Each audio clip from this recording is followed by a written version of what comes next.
الشيطان الرجيم إن عدة الشهور عند الله 12 شهرا في كتاب الله يوم خلق السماوات والأرض منها 4 حرم.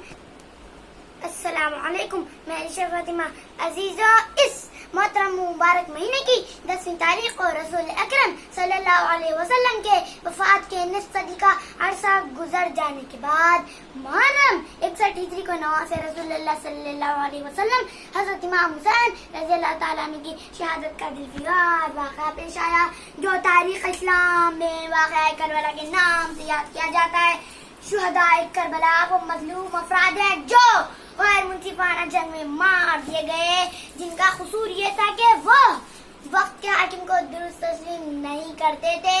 سامعین، کون نہیں جانتا کہ غازیان و شہیدان نے خوشنودی رب کلمت اللہ کو اپنی زندگی کا ہر جا بنایا، مگر ہمارا حال یہ کہ ہم ان کی سوانح حیات اور کارناموں کا جھوم جھوم کر مطالعہ کرتے ہیں اور جذباتی ہو جاتے ہیں، جیسے کہ یہی ہماری ذمہ داری ہے.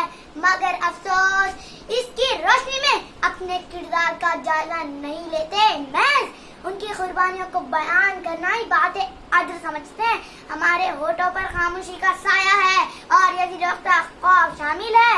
حکمرانوں کی پیٹھ پیچھے تو برائی کرتے ہیں، لیکن ان کے سامنے ان کی شان میں قصیدے لکھتے اور پڑھتے ہیں، ان کی عظمت کے ترانے گاتے ہیں. عزت کی زندگی بھی تجھے آ سکی ناراض، تو ابن وقت بن گیا.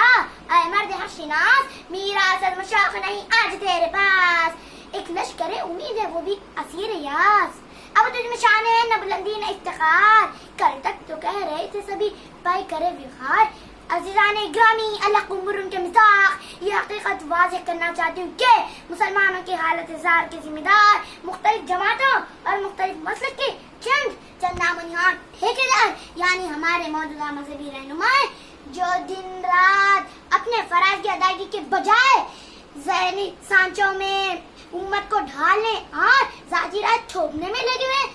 ایک مسلک دوسرے مسلک پر، ایک عقیدت مند دوسرے عقیدت مند پر، ایک جماعت دوسری جماعت پر برتری جتانے میں لگے ہوئے ہیں. ایسے حالات میں عام عوام اور ناخواندہ طبقہ کس پر بھروسہ کرے اور کس کی رہبری حاصل کرے؟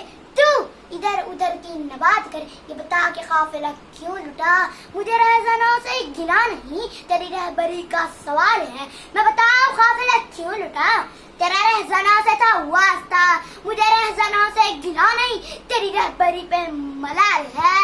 عزیزان گرامی، اس تباہی و بربادی کے ذمہ دار ہم ہیں، کیونکہ اب ہم مسلمان نہیں بلکہ سید، شیخ، مغل، پٹھان، انصاری، قریشی وغیرہ بننے پر فخر محسوس کرتے ہیں، جبکہ اللہ نے ہمیں غیر امت کہہ کر پکارا ہے. جذبہ نہیں ہے، روح نہیں، زندگی نہیں، بے بس ہے اور تجھ کو غم بے بسی نہیں. احساس مر چکا ہے، حرارت رہی نہیں، مومن کی زندگی تیری زندگی نہیں. جزاک اللہ.